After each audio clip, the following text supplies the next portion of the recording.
end of September, and found a t-shirt that I want to buy. I don't know how many saw this on my Facebook wall, because you all just check my Facebook wall all the time. It's got a picture of the Pope, and it says, "I just came for the cheesesteak." You know, I even brought a comedian here, and you guys don't laugh. No, that's funny. Once a week, every week, we wake up around the same time, my family and I. We shower, we put on nice clothes, we get ready, and we hop in the car, and we always head to this very specific destination. When we reach that destination, we pull into a very sizable parking lot, and we then park the car. We then would make our way to this long row of glass doors, and that would lead us into this very large building. And upon entering those doors, we were greeted by very well-dressed men and women who would then hand us a folded piece of paper that had some nice designs on it, a few graphics, and lots of words. Now, after we received that folded piece of paper, we then walked through another set of doors. But these doors were propped open, and as we walked into a room that was like an amphitheater-style room. It had really long rows, and then had gently sloping aisles. Now, we would get in, we'd find some seats, we'd sit down, we'd talk with one another, and then we would start looking around and watch all the different people, men, women, children, families, all making their way the same way into this room. Now, the rows of seats, beautiful, orderly rows of seats, and then gently sloping aisles, all focused on this one point in the room. From the moment you walked in to the moment you left, everything in that room pointed you towards one place in that room, and it was this elevated platform where the lights just were brighter than any other lights in the place, and so everybody's attention drawn right to that platform. Now, there then came a moment, and this moment happened at the same time every time we were in this room, every week, every day we were there. Double doors to the right of that platform would open, and then 3 finely dressed men and 2 well-dressed women would come, and they would walk up onto the platform. Now, some of them would grab microphones, and they would get center stage. 2 others would sit off to the side. They would stand off to the side where there were some chairs. Then the moment came where the music suddenly changed. There was no more background music. A new song began to come on. And one of the men with the microphone would offer a welcome to everybody. As soon as he offered this welcome, words came on the screens to the right and left of the stage, and they would begin singing. Then they would offer us the invitation to sing with them, to which everybody in the place, about 300 people, would then stand and begin to sing. Now, we sang about 4 or 5 songs. And to a young boy, that was a lot of songs. Lots of songs. We would finish that 5th song, and I would watch people. Some really got into it. Some raised their hands. Some danced, very charismatic church. Some banged tambourines, very interesting. And some even cried at certain points. Now, what would also happen is at the end of that song, the 4th song, 5th song, whatever song, too many songs, the gentleman would close his eyes. He would invite everybody else to close their eyes, and he would begin to speak softly into a microphone. Everybody else in the place would then close their eyes as well. Then he would stop speaking, and he would stop speaking by using a very specific word that everybody else mouthed at the same time when he said it, and then everybody sat down when he was finished. Then those who were singing went and sat down to the right of the stage, off to the side. Then a man holding a book came to this podium, a podium of sorts, and he began to speak.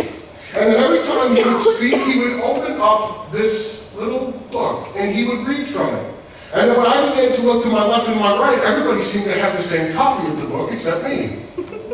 So they would begin to read along with this person. But for the most part, he spoke looking at the audience, looking at us sitting there. From time to time, he would look at his notes. Now, he finished speaking, and then he closed his eyes and began to pray. Everybody in the house did the same thing. And when he finished, he used that very specific word again, and everybody mouthed it in unison. Then he opened his eyes, and the music started once again. But this time, those well-dressed men and women who greeted us at the door came walking down the aisle with those brass plates, and they began to pass them. It started at one end of the row, and it made it all the way to the other end. And I watched people put envelopes in there. I watched kids throw change in there, which was fun. They also put money in there. When they finished taking up all the plates and bringing them to the back of the room, we then all stood and started to sing again as the words came on the screen. When we finished the 7th song, we were then greeted and we were dismissed. So we would get up, we would collect our things, we would get in the car, and we would go home. Now, what is absolutely fascinating to a young boy is that this wasn't just a one-time occurrence. We did this almost every week on the same day during the same exact time frame. And not only that, but the singing and the speaking with eyes closed, the person speaking behind that podium, the reading from that book, the passing of the plates, oftentimes happened in the same exact order with some of the same people leading the same activities. Rarely did it ever change. And you know what they called this event that happened every single time we got together on the same day every week? You know what they call it now? Church. We call it church. The singing is worship through song. The speaking with eyes closed is prayer. Passing the plates is receiving tithes and offering. The man or woman behind the podium is a preacher. And the book that they keep opening and reading from is that wonderful, wondrous, mysterious thing called the Bible. Singing, prayer, preaching, reading from the Bible, all of these actions performed and carried out together are what a vast majority of people in America, you and I included, call church. This is church. But here's the deal. In and of themselves, these actions are actually very ordinary, and to be honest, in and of themselves, these actions are actually worthless. And they are worthless if we fail to recognize why we are doing them and to whom we are directing them. Absolutely worthless. Now, I'm going to be straight with you this morning, as I always am. If all the church is simply something we do on Sunday, if all the church is, if singing, prayer, and offering, and preaching, and Bible reading is just something we do or endure on a Sunday, if church is just a bunch of activities that we just kind of get through and then we leave, let's just stay home. Let's stay home. Let's stay home. Let's save ourselves some time. And I'm not trying to be mean, but if that's all it is, and this is just what we do, and we come here and it's just one big performance and it's something done for us, let's just go home. Let's just go home. Really, just go home. Just save yourself some time. And in the wise words of Dave Taylor, I'm serious. How many of you have talked to Dave? And Dave will tell you something, and he thinks you're not listening or like believing him, and he says, I'm serious. And I'm like, I know. I'm serious. Let's just stay home. Now, June of this year, 2015, ABC News and an organization called BeliefNet conducted a survey. They were trying to get a feel for the religious landscape of people in America. How many people, what was their religiosity? How religious were they? What was their religious faith? And so they conducted a survey among 1,200 random people in America, and they found some very interesting things. Now, they asked the question, what if anything, is your religion? Now, two things about this question, real quick, and they may be obvious. First, that question uses the phrase, if anything, so people can respond by saying, no religion at all, none. The second thing is this, it's also worded in such a way that people can say, well, I'm a Buddhist, or I'm Muslim, or I'm Hindu, or I'm Jehovah's Witness, okay? So essentially, people aren't backed in a corner or guilted to say, I'm a Christian. Here are the results. 13% of people from this 1,200 random sample. They said they have no religion.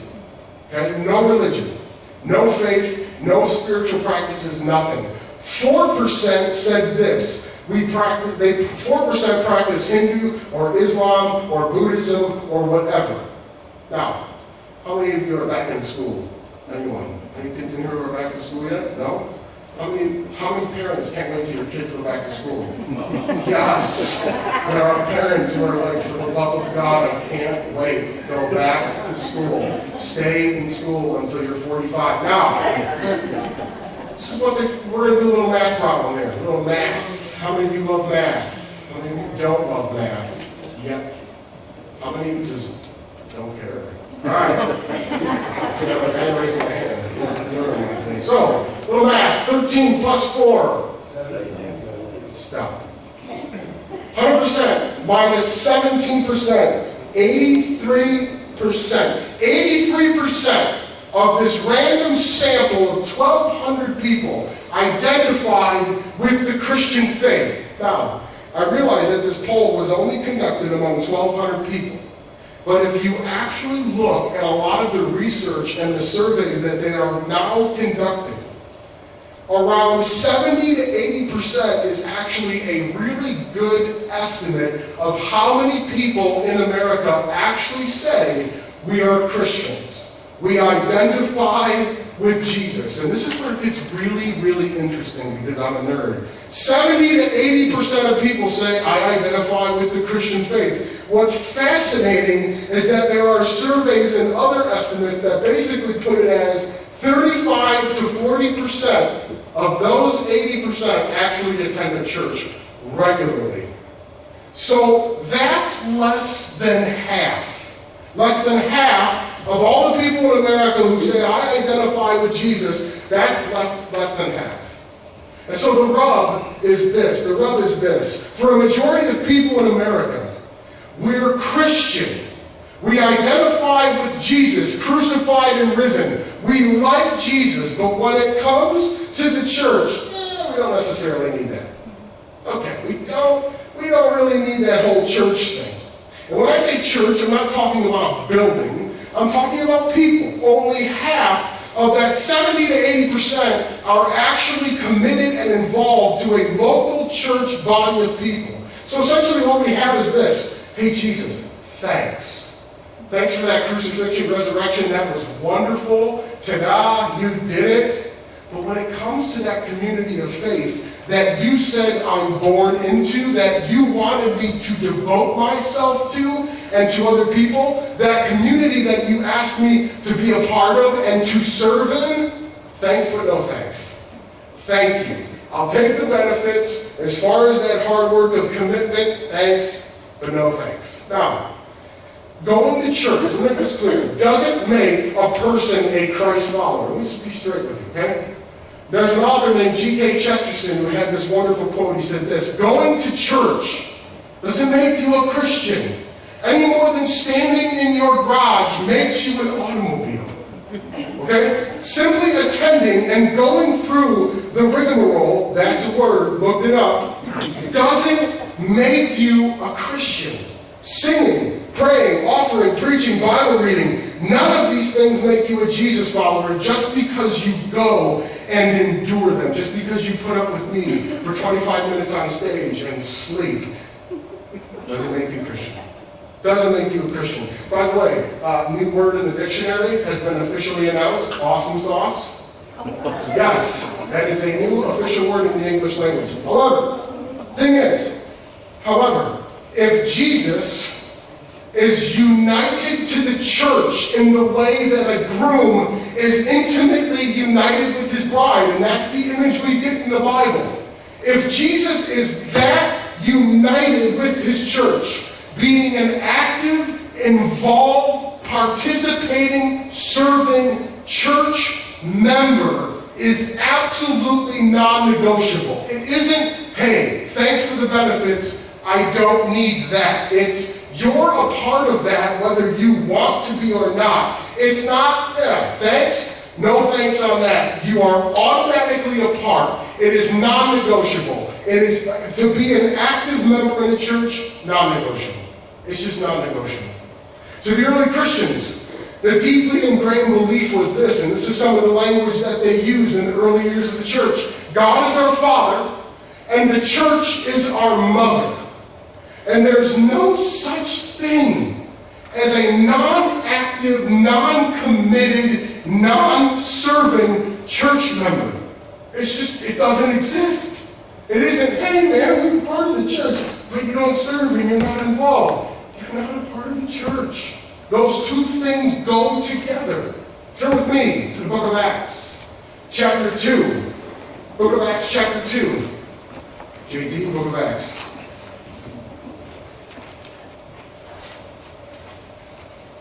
Chapter 2, starting with verse 42.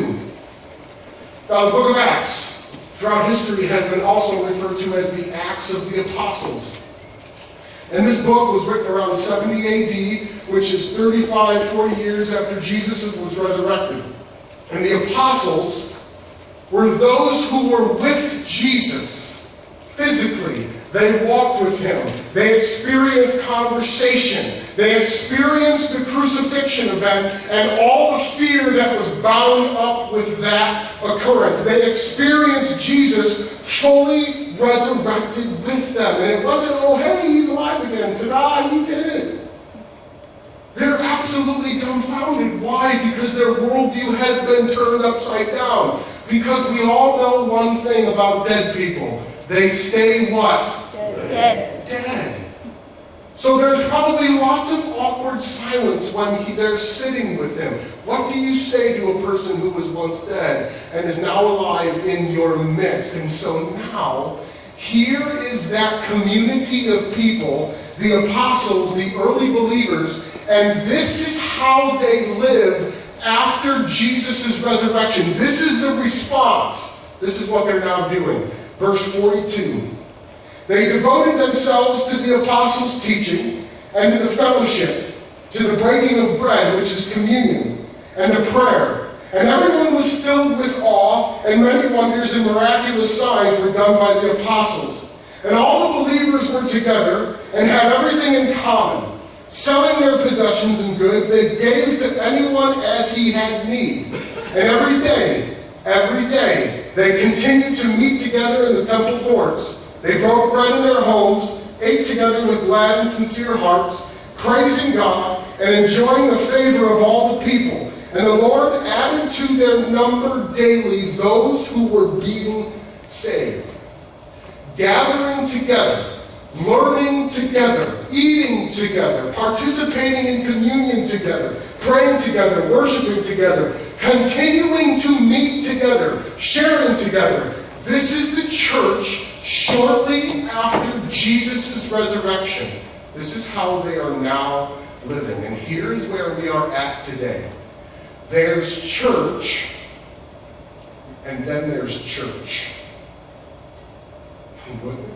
There's church, as we have come to know it, and then there's church. You see, somewhere along the line, we have bought into this idea that church is this take it or leave it, I'll go when I want to type of community. But on the other side, some of us have come to buy into this idea that the church is just somewhere we go.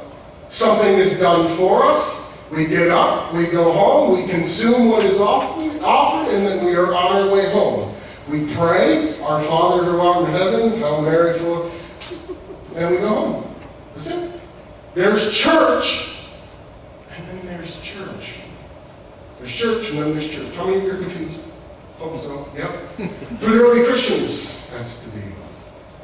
For the early Christians, the very people who are the reason we sit in this place, their life together, their commitment, their learning together, their praying together was about more than just doing church. This was not a take it or leave it community. This was their entire life. Why? Their whole lives were invested in this community. Why? Because God was doing a whole new thing in this world, and to be a part of this community was essentially to be smack dab right in the middle of that new thing God was doing in his world. Their whole lives were invested in this community. Because wherever this community was or gathered or got together, whether it was in buildings or not, guess who was there? Jesus. And wherever Jesus is, that's where people find hope and healing and salvation and rescue and joy and meaning. And so for them, why wouldn't you commit yourself to this body of people that you ultimately belong to? Because whenever the church gets together, that's where Jesus is. For the 50% of Christians in America who regularly attend church, for the 50% who feel like, don't necessarily need that, I can do this on my own, or I don't really know about those people. For all of us here, the biggest task that needs to take place in the church in America, and even here, the biggest task that needs to take place is we need to have these misguided understandings of the church torn apart. And they needs to be rebuilt. This is the only hope for the church in America to be the church Jesus called them to be. And this goes for us too.